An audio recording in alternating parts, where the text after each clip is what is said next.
Alors là, je suis en train de trier, enfin de laver plus précisément, des fossiles qui viennent de Fréville dans la Manche, qu'un ami m'avait échangé en 2021.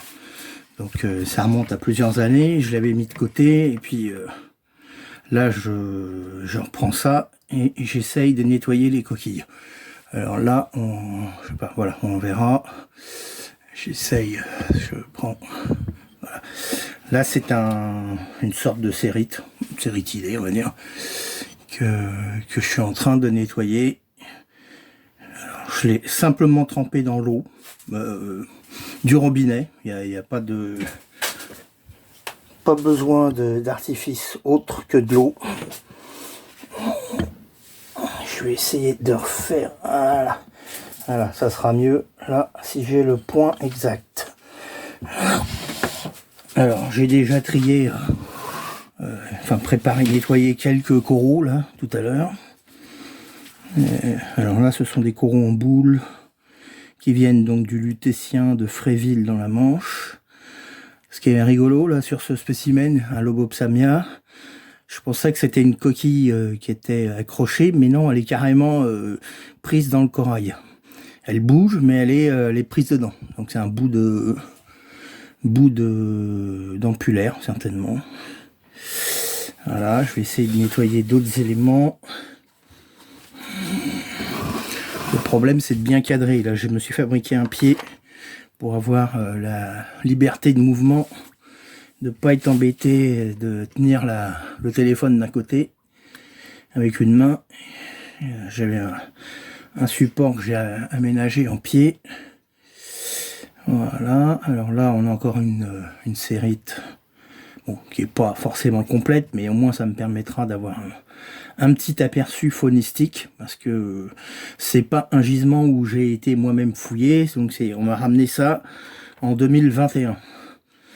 Donc ça c'est un gisement qui est fouillé par certaines personnes sous accréditation. Je n'en fais pas partie, et puis de toute façon ça ne m'intéresse pas spécialement, parce que c'est un peu excentré de mon bassin parisien habituel. Ceci dit, voilà, la personne avait l'occasion de me rapporter un peu de sédiments. Je lui ai dit, tu me rapportes un sac brut, et puis moi je m'en occuperai. Alors c'était assez marneux, assez boueux. Quand il me l'a rapporté, c'était plein de flotte, c'était très collant. Donc c'est pour ça que je l'avais laissé sécher dans un coin. J'avais commencé à trier un petit peu.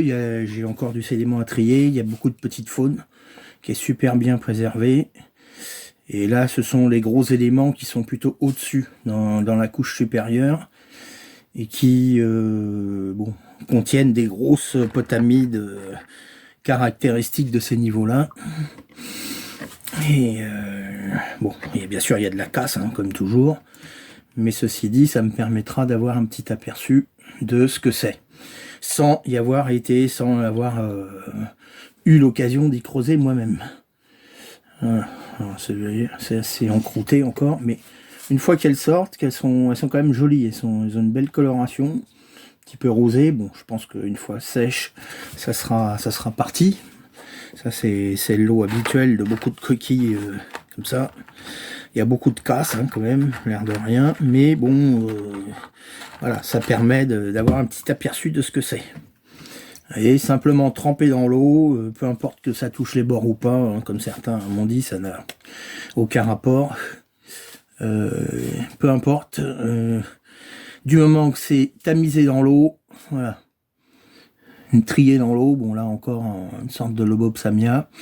Ce sont des formes que je n'ai pas l'habitude de connaître dans le bassin parisien ou au centre du bassin parisien, malgré que ça en fasse partie, ce soit la partie excentrée.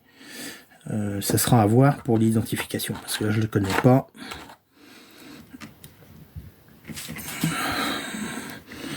J'en prends un autre, on verra. De toute façon, je pourrais couper au montage, c'est pas un problème. Voilà. Bon, après, c'est pas forcément complet.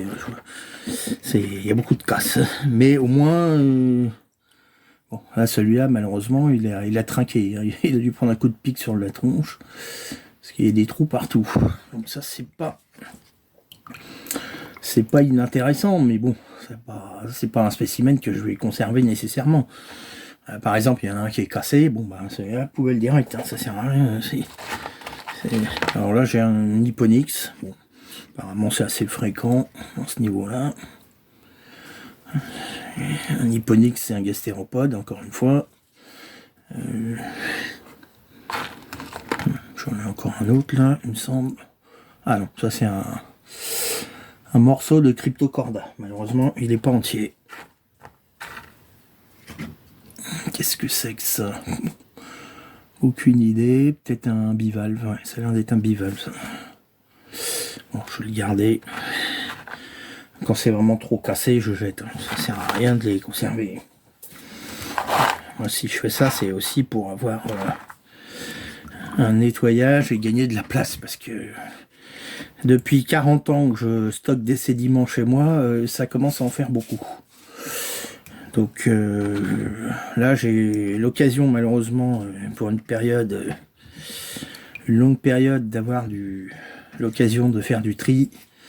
Je pensais pas en avoir autant, et il y a des fois j'ouvre un placard et j'en découvre encore. Alors c'est sûr que j'avais mis ça de côté pour quand j'aurai le temps. Bah, là j'ai eu le temps et je peux vous assurer que c'est très long. C'est malgré tout, il y a des sédiments que j'ai accumulés pendant des années, que j'ai calibré, tamisé, nettoyé, recalibré après. J'ai mis de côté, j'ai encore du trias à trier. J'ai encore du crétacé du Maroc, mais alors là ce sont des fractions très fines. Donc ça c'est sous-binoculaire, donc ça c'est des heures et des heures de tri encore en perspective. Pareil avec d'autres niveaux français.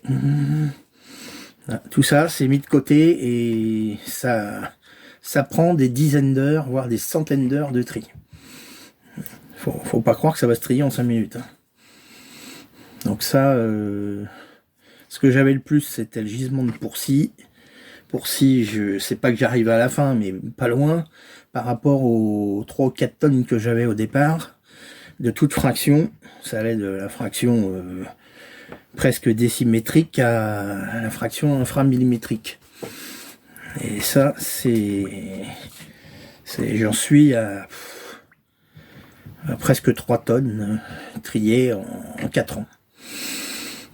Alors dessus, il y a eu quand même des nouvelles découvertes. J'ai trouvé une nouvelle faune, un complément de faune à celle qui existait, et puis une nouvelle espèce de nérite, la Pseudodostia stugensis.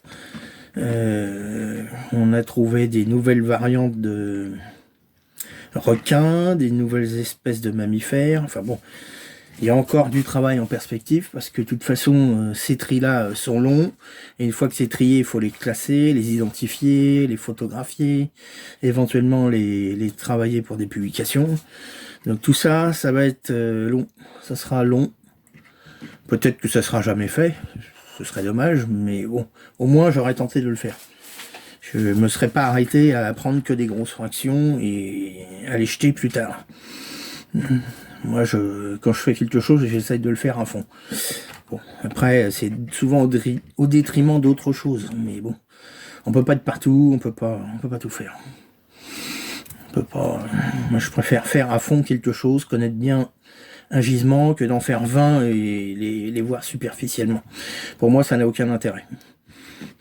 À part pour récolter les 3 ou 4 grosses coquilles à chaque fois dans les niveaux, mais je vois pas l'intérêt à part de faire des grosses pièces en vitrine, voilà, aucun intérêt.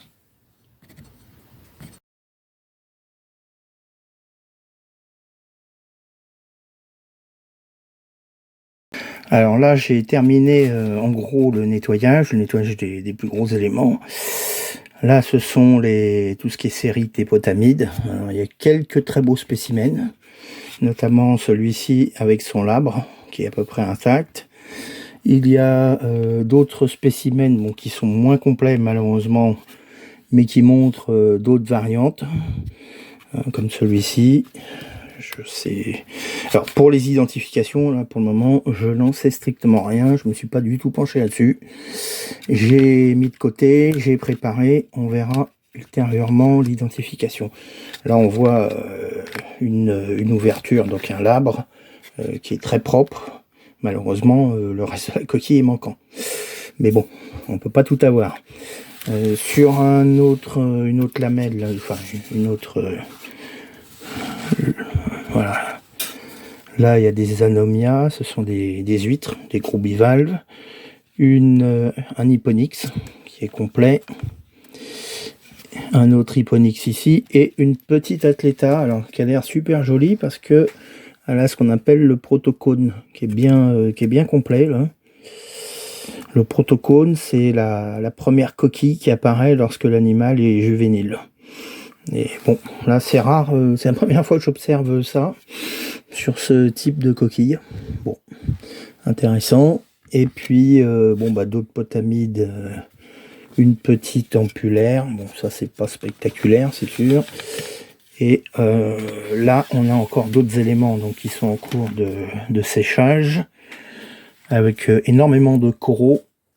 Alors, énormément de coraux. Alors là, je pense que c'est peut-être une sorte de goniopora. Il va falloir, pareil, encore une fois, que je me penche dessus, parce que je ne connais pas.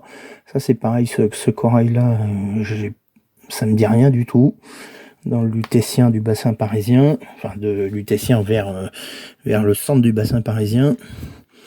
Je ne sais pas trop. Il y a d'autres formes qui me sont plus communes, hein, comme peut-être les acroporas, là.